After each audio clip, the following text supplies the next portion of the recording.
Assalamualaikum dear students, welcome to the platform of Nain Academy. I am your host Mohammad Zulqarnain.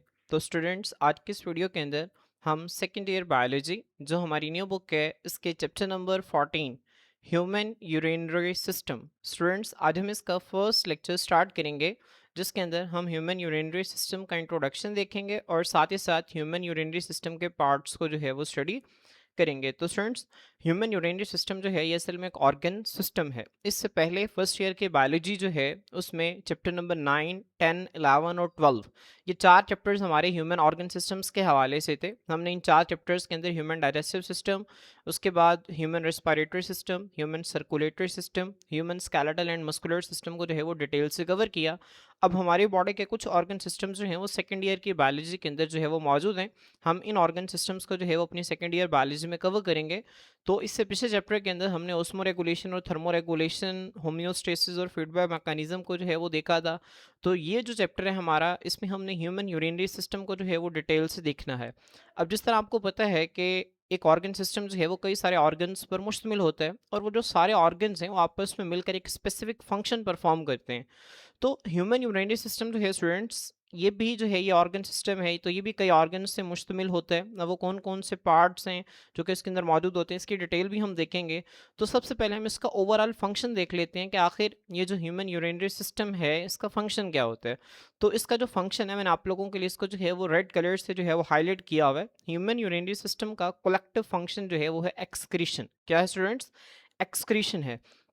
अब चूंकि इसका function जो है वो एक्सक्रीशन होता है, इसी वजह से हम ह्यूमन यूरिनरी सिस्टम को एक्सक्रीटरी सिस्टम का नाम भी देते हैं। तो आपने याद रखना है कि ह्यूमन यूरिनरी सिस्टम जो है इसको ह्यूमन एक्सक्रीटरी सिस्टम भी कहा जाता है। अब स्टूडेंट, सवाल ये होता है कि व्हाट इज एक्सक्रीशन? एक्सक्रीशन से क्या मुराद है?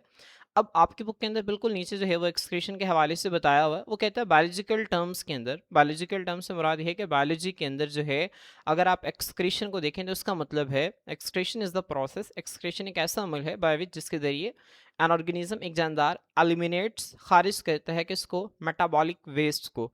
वो प्रोसेस जिसमें एक जानदार मेटाबॉलिक वेस्ट को खारिज करे इसको हम एक्सक्रीशन कहते हैं। आम जुबान में एक्सक्रीशन का मतलब अगर आप कॉमन इंग्लिश के अंदर यूज़ करें तो इसका मतलब बस खारिज करना होता है। लेकिन हमारी बॉडी से जब मेटाबॉलिक वेस्ट बाहर निकलते हैं तो ही हम लफ्ज़ एक्सक्रीशन इस्तेमाल करते हैं। ठीक है, एक्सक्रीशन को आम इंग्लिश में जो है वो हम खारिज करने के लिए इस्तेमाल करते हैं, लेकिन बायोलॉजिकल टर्म्स के अंदर हमारी बॉडी से सिर्फ और सिर्फ मेटाबॉलिक वेस्ट जो है इनके रिमूवल के लिए हम एक्सक्रीशन इस्तेमाल करते हैं।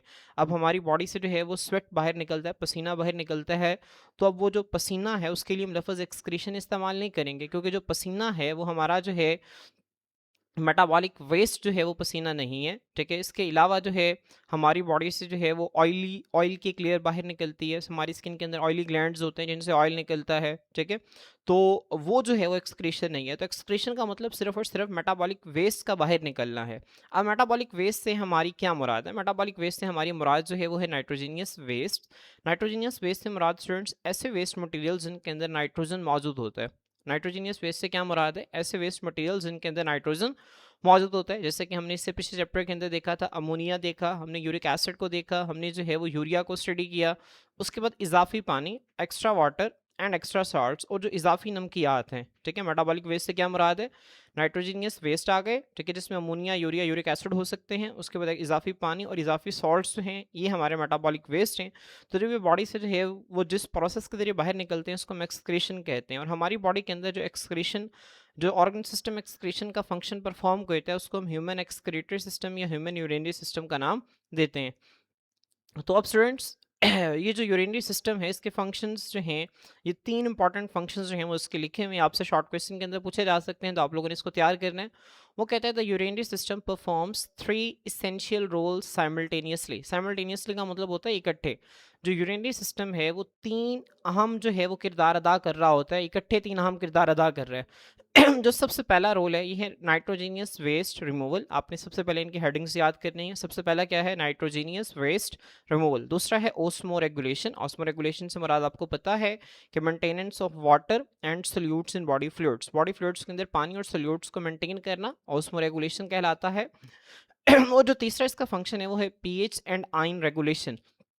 हमारी बॉडी की जो पीएच है और उसके अलावा हमारी बॉडी के अंदर जो आयंस मौजूद हैं उनकी रेगुलेशन का काम जो है वो यूरिनरी सिस्टम करता है। तो यूरिनरी सिस्टम के 3 काम जो है आप लोगों ने फिंगर टिप के ऊपर याद रखने हैं। सबसे पहले नाइट्रोजनियस वेस्ट रिमूवल, उसके बाद जो है ऑस्मो रेगुलेशन, और उसके बाद पीएच एंड आयन रेगुलेशन। अब सबसे पहले नाइट्रोजनियस वेस्ट रिमूवल जो है इसको आपने समझना है। वो लिखता है फिल्टरिंग आउट यूरिया। अब स्टूडेंट्स, चूंकि यहाँ पे हम ह्यूमंस की बात कर रहे हैं और मैंने आपको इससे पिछले चैप्टर के अंदर पढ़ाया था कि ह्यूमंस जो हैं वो यूरियोटालिक होते हैं। उसका मतलब ये है कि ह्यूमंस के अंदर जो नाइट्रोजनियस वेस्ट है, जो मेन नाइट्रोजनियस वेस्ट है, वो यूरिया होता है। ठीक है, तो अब यूरिया जो है स्टूडेंट्स, इसकी फॉर्मेशन कैसे होती है? यूरिया जो है वो कहते हैं कि एक नाइट्रोजनियस वेस्ट है किसका? Protein breakdown. जब हमारी बॉडी के अंदर प्रोटीन्स टूटती हैं तो उन प्रोटीन्स के टूटने के नतीजा में जो नाइट्रोजनियस वेस्ट बनता है उसको हम यूरिया का नाम देते हैं। ठीक है, तो ये एमसीक्यू आपने इसको याद रखना है। अब स्टूडेंट्स, यहाँ से 2 टेक्निकल एमसीक्यूज पूछे जाते हैं। आमतौर पे जो हमारी खुराक है ना, उसके 4 हिस्से हैं। कार्बोहाइड्रेट्स हो गए, प्रोटीन्स हो गए, लिपिड्स हो गए और न्यूक्लिक एसिड्स हो गए। ये जो नाइट्रोजन है ये प्रोटीन्स के अंदर और न्यूक्लिक एसिड्स के अंदर मौजूद होता है। अब जब प्रोटीन्स हमारी बॉडी के अंदर ब्रेकडाउन होती है तो हमारी बॉडी के अंदर प्रोटीन्स की ब्रेकडाउन के नतीजा में जो नाइट्रोजनियस वेस्ट बनता है वो क्या है? वो यूरिया है। अब जब न्यूक्लिक एसिड्स की ब्रेकडाउन होती है, अब आपको पता है कि न्यूक्लिक एसिड्स जो हैं वो न्यूक्लियोटाइड से मिलकर बनते हैं और एक न्यूक्लियोटाइड के 3 कंपोनेंट्स होते हैं। पेंटोज शुगर होती है उसके अंदर मौजूद होती है फॉस्फेट ग्रुप, और उसके अंदर मौजूद होता है नाइट्रोजीनियस बेस।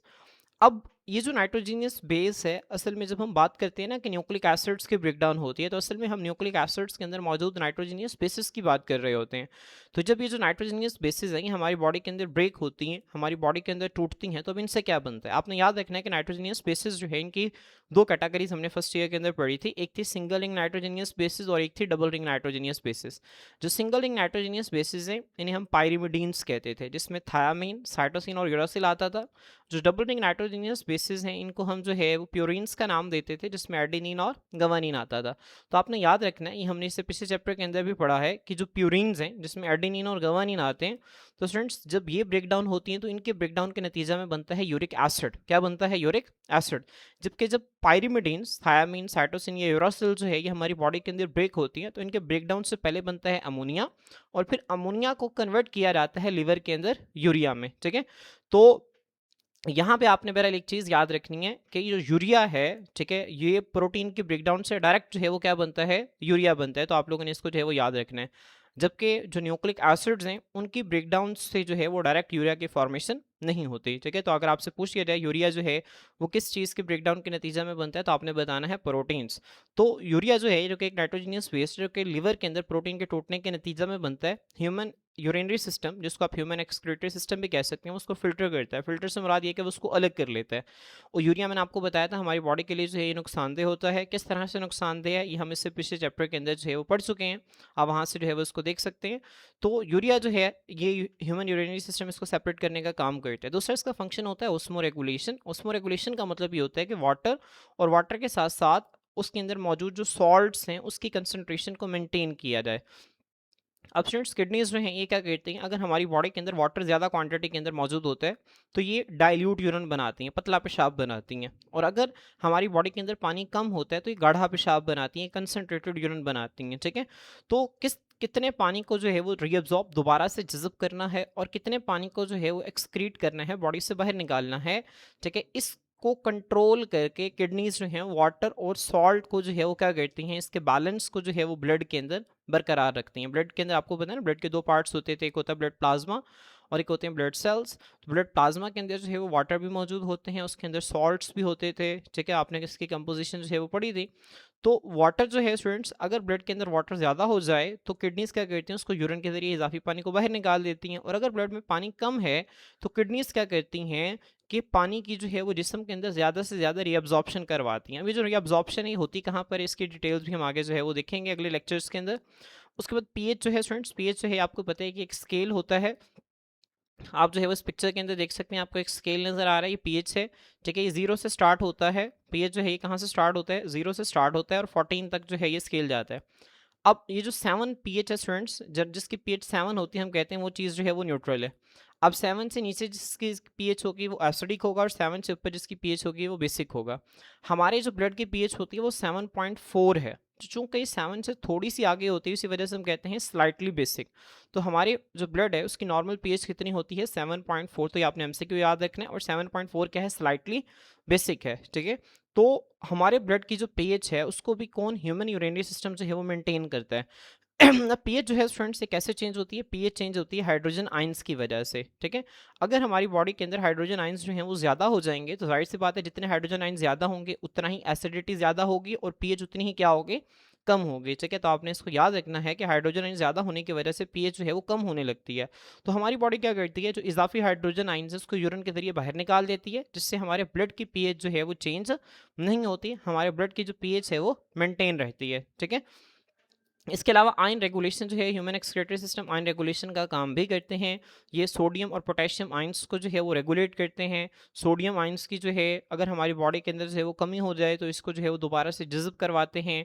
पोटेशियम आयंस जो हैं अगर ये हमारी बॉडी के अंदर ज़्यादा हो जाए तो इनको जो है वो फिर बाहर निकालने का काम भी करते हैं, ठीक है। तो इसका फंक्शन कैसे होता है ये हम आगे एक टॉपिक हम पढ़ेंगे, रेगुलेशन ऑफ यूरिन कंसंट्रेशन। वहाँ पे हम हार्मोनल मैकेनिज्म जो है वो स्टडी करेंगे। तो वहाँ पे हम इन दोनों की जो है वो प्रोसेस को देखेंगे कि आखिर वो कौन सा तरीका है जिससे इनको जो है वो मेंटेन किया जाता है।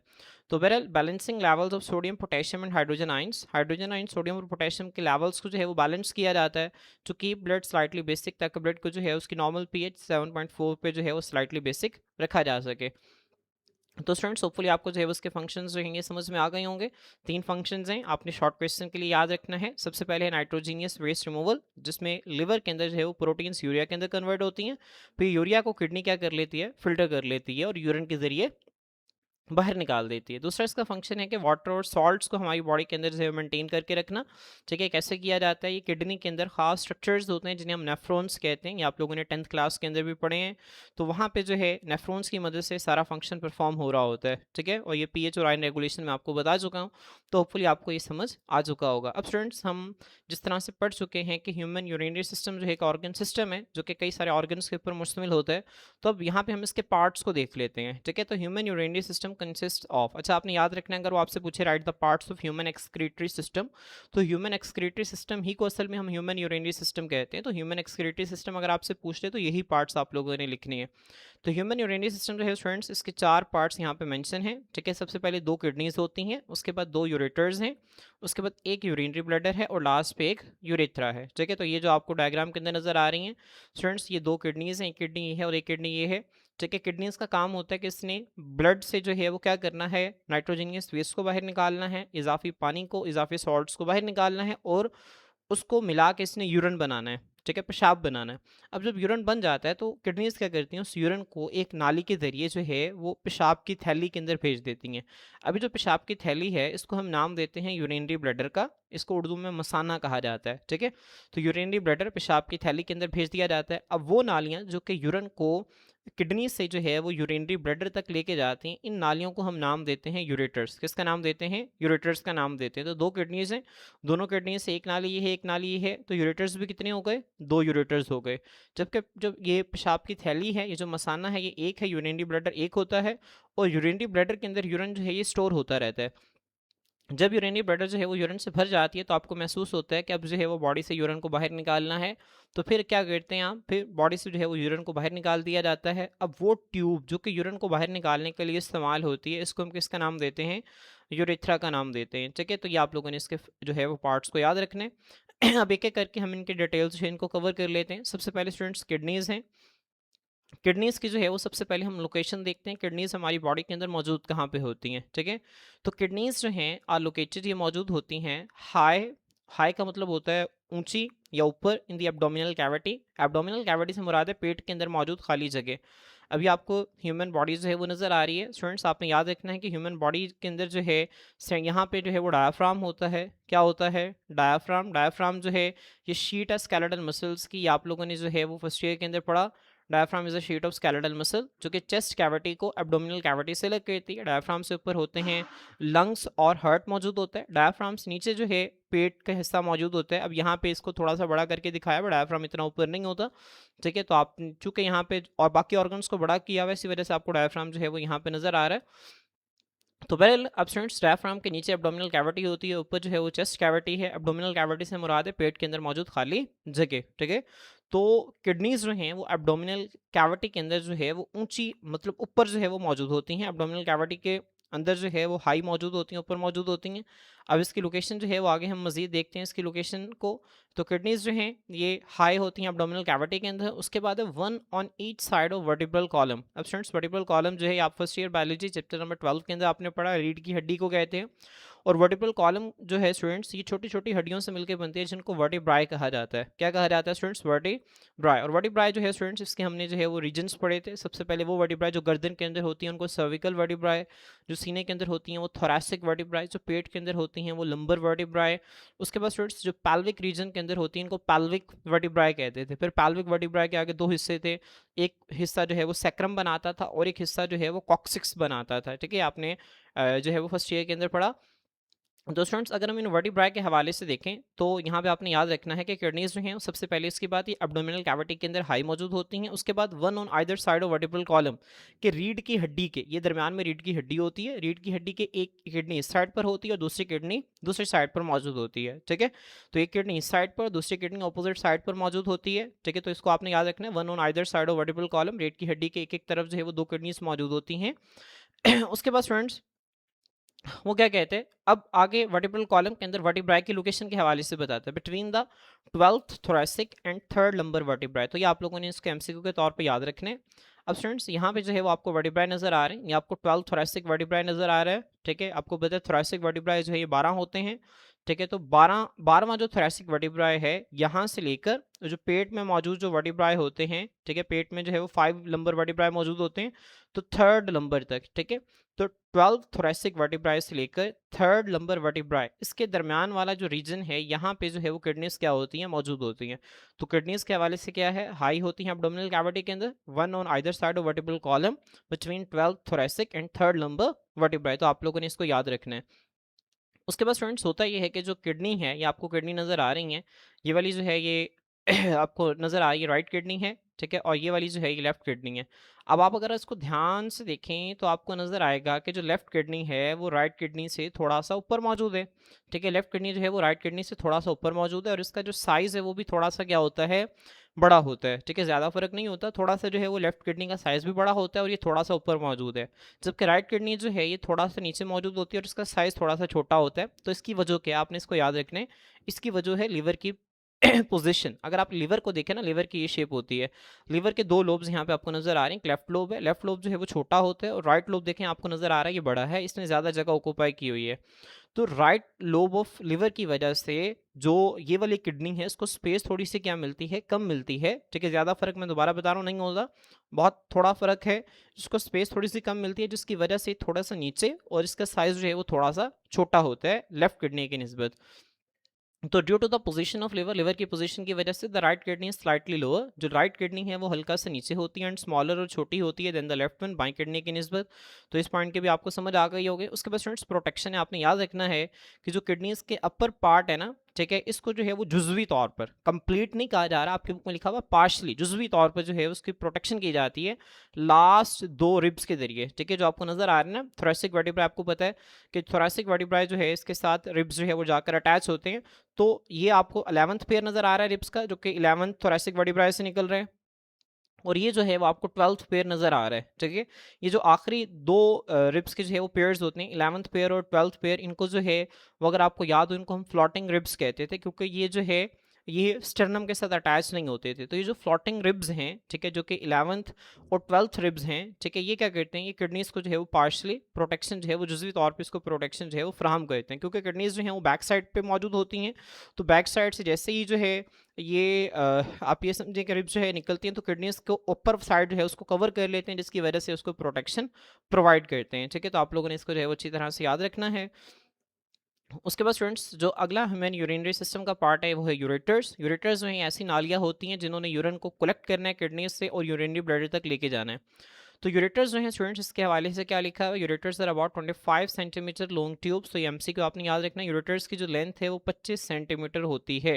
ये 25 सेंटीमीटर लंबी जो है वो नालियाँ हैं, तो ये आपने एमसीक्यू इसके तौर पर याद रखने। अब इसका फंक्शन क्या होता है, तो यहाँ पर देखें, a ureter begins at the funnel shaped renal pelvis. अब स्टूडेंट्स फनल जो है ये इसे कहते हैं जिसको घर में आप पीक कहते हैं या फिर कुप्पी कहते हैं, ठीक है। तो इसको जो है वो आपने केमिस्ट्री के अंदर पढ़ा होगा, इसको जो है वो हम क्या कहते हैं, फनल कहते हैं, ठीक है। तो ये आपने देखी होगी केमिस्ट्री लैब्स के अंदर, दिस इज फनल। अब स्टूडेंट्स ये जो आपको ऊपर वाली शेप नज़र आ रही है ना, इसको हम नाम देते हैं, ये फनल शेप है, ठीक है। अब रिनल पेल्विस जो है स्टूडेंट्स, ये भी इसी तरह से फनल शेप्ड होता है, ठीक है। Renals ureter begins at the renal shaped renal pelvis in the kidney. आपने याद रखना है कि जो यूरेटर है वो किडनी में मौजूद एक फनल शेप हिस्सा है जिसको रिनल पेल्विस कहते हैं, यहाँ से जो है वो शुरू होता है। अगर जो है वो आप इस डायग्राम के अंदर देखें तो यहाँ पे भी आपको नज़र आ रहा है, ये जो आपको फनल शेप नज़र आ रहा है ना, यहाँ पे देखें बाकी किडनी का जो सारा हिस्सा है वो क्या कर रहा है स्टूडेंट्स, वो यूरिन की फॉर्मेशन कर रहा है, ठीक है। अब जब सारा यूरिन जो है वो यहाँ पे इस फनल शेप रीजन के अंदर इकट्ठा होता है, इस फनल शेप रीजन को हम रिनल पेल्विस कहते हैं, ठीक है। तो फनल शेप रीजन जो है रिनल पेल्विस सारे यूरिन को इकट्ठा करके जो है वो एक नाली के अंदर डाल देती है। अब ये जो नाली है, इस नाली को हम नाम देते हैं यूरेटर। किसका नाम देते हैं, यूरेटर का नाम देते हैं, ठीक है। तो यूरेटर जो है वो फनल शेप रिनल पेल्विस से जो है वो शुरू होता है। यूरेटर्स फ्रॉम बोथ किडनीज, दोनों किडनीज के जो यूरेटर्स हैं एक्सटेंड डाउनवर्ड, नीचे की तरफ जाते हैं एंड ओपन और खुलते ही ना सिंगल यूरिनरी ब्लैडर, एक सिंगल यूरिनरी ब्लैडर के अंदर ओपन होते हैं। यहाँ पे भी आप इसको देख सकते हैं, दोनों यूरेटर्स दोनों किडनीज नीचे की तरफ जाते हैं और सिंगल यूरिनरी ब्लैडर के अंदर जो है वो ओपन होते हैं। उसके बाद यूरेटर्स जो हैं वो क्या करते हैं, ट्रांसपोर्ट मुंतकिल करते हैं। इसका फंक्शन क्या होता है, यूरिन को इन्होंने लेना है किडनीज से और यूरिनरी ब्लैडर तक जो है वो पहुंचा देना है। तो स्टूडेंट्स ये जो है इनके फंक्शन है, होपफुली आपको इसकी समझ जो है वो अच्छी तरह से आ गई होगी। उसके बाद जो अगला पार्ट है ह्यूमन यूरिनरी सिस्टम का, ये यूरिनरी ब्लैडर, इसको उर्दू में मसाना या पेशाब की थैली कहते हैं। यहाँ पे जो यूरिन है वो स्टोर होता है। तो यूरिनरी ब्लैडर जो है इज़ अ होलो, होलो का मतलब होता है खाली, एंड डिस्टेंसिबल, डिस्टेंसिबल हम कहते हैं कोई भी ऐसी चीज़ जिसके अंदर लचक मौजूद होती है जो कि फैलने की सलाहियत रखती है। अब आमतौर पे जब यूरिनरी ब्लैडर के अंदर यूरिन मौजूद नहीं होता तो वो तंग होती है, ठीक है, उसका साइज़ आपको छोटा नज़र आता है। लेकिन जैसे जैसे उसके अंदर यूरिन भरता जाता है तो वो डिस्टेंसिबल है, ठीक है, वो जो है वो स्ट्रेच करती जाती है, वो फैलती जाती है। जैसे गुब्बारा जो है जब उसके अंदर हवा नहीं होती वो बिल्कुल टुकड़ा होता है, लेकिन जैसे आप उसके अंदर हवा भरते हैं वो स्ट्रेच करता है, वो फैलता है, ठीक है। तो ये किसी भी चीज़ की वो सलाहियत जिसकी बुनियाद पर वो फैलता है, इसे डिस्टेंसिबल कहते हैं, ठीक है। तो इसी तरह जो यूरिनरी ब्लैडर है वो खाली और फैलने की सलाहियत रखने वाली एक मसल से बनी हुई ऑर्गन है, ठीक है। लोकेशन क्या है students, it is located with in the pelvic cavity. अब ये आपको नजर आ रहा है, ये जो आपको हिस्सा नजर आ रहा है इसे पेल्विक गिडल कहते हैं। पेल्विक गिडल जो है ये दो हिप बोन्स पर मुश्तमिल होते हैं। अब इस पेल्विक गिडल के अंदर ये जो आपको कैविटी नजर आ रही है सेंटर के अंदर, ये जो आपको कैविटी नजर आ रही है इसको पेल्विक कैविटी कहते हैं। तो यूरिनरी ब्लैडर जो है ये पेल्विक कैविटी के अंदर मौजूद होती है। इसका फंक्शन क्या होता है, इसने यूरिन को जखीरे के तौर पर काम करना है। It serves as urine reservoir, ये यूरिन के जखीरे के तौर पर जो है वो काम करती है, ठीक है। तो आप लोगों ने जो है उसको भी याद रखना है। इसके बाद स्टूडेंट्स जो लास्ट हमारा पार्ट है ह्यूमन यूरिनरी सिस्टम का वो है यूरेथ्रा। यूरेथ्रा क्या होता है स्टूडेंट्स, यूरेथ्रा जो है एक नाली है, एक ट्यूब है जो कि यूरिन को कहाँ से लेती है, यूरिनरी ब्लैडर से लेती है to the outside of the body, और जिस्म के बाहर जो है वो मुंतकिल करती है। यूरेथ्रा क्या है, ये एक ट्यूब है जो कि यूरिनरी ब्लैडर से, जब यूरिनरी ब्लैडर यूरिन से भर जाती है तो उससे यूरिन जो है वो फिर बॉडी से बाहर जो है वो यूरेथ्रा के जरिए ट्रांसफर होता है। तो आपने यूरेथ्रा के हवाले से याद रखना है। अब यहाँ पे जो है वो आपको एक ये जो स्ट्रक्चर नज़र आ रहा है ये मेल्स का है और ये जो स्ट्रक्चर है ये फीमेल्स का है। अब मेल्स के हवाले से आपने याद रखना है कि मेल्स के अंदर ये जो यूरेथ्रा है, ठीक है, ये एक ऑर्गन के अंदर जो है वो इनक्लोज होता है, ठीक है। जो ऑर्गन आपको नज़र आ रहा है इसको जो है वो पीनस कहते हैं। अब मेल्स के अंदर ये जो यूरेथ्रा है ये एक ऑर्गन के अंदर जो है वो यहाँ पे आपको नज़र आ रहा है कि ये इनक्लोज है, इसको पीनस कहते हैं। और मेल्स के अंदर यही यूरेथ्रा जो है ये यूरिन की ट्रांसपोर्ट भी करता है और साथ ही साथ स्पर्म्स की ट्रांसपोर्ट भी जो है वो यूरेथ्रा करता है, ठीक है। ये मेल्स के अंदर है, फीमेल्स के अंदर ऐसा नहीं होता। तो फीमेल्स के अंदर जो है वो क्या होता है, यूरेथ्रा के लिए सेपरेट ओपनिंग है, जबकि जो फीमेल रिप्रोडक्टिव सिस्टम है उसकी सेपरेट ओपनिंग होती है, ठीक है। तो आप लोगों ने जो है वो इस पॉइंट को भी जो है वो अपने जहनों में जो है वो याद रखना है। इसको जब हम ह्यूमन रिप्रोडक्टिव सिस्टम पढ़ेंगे वहाँ पे हम इसको मजीद जो है वो डिटेल से स्टडी करेंगे। तो स्टूडेंट्स होपफुली आपको आज का लेक्चर जो है वो अच्छी तरह से समझ आ गया होगा। इंशाल्लाह नेक्स्ट लेक्चर के अंदर हम अगले टॉपिक के साथ आपकी खिदमत में हाजिर होते हैं। आज के लिए इतना ही, अल्लाह हाफिज़।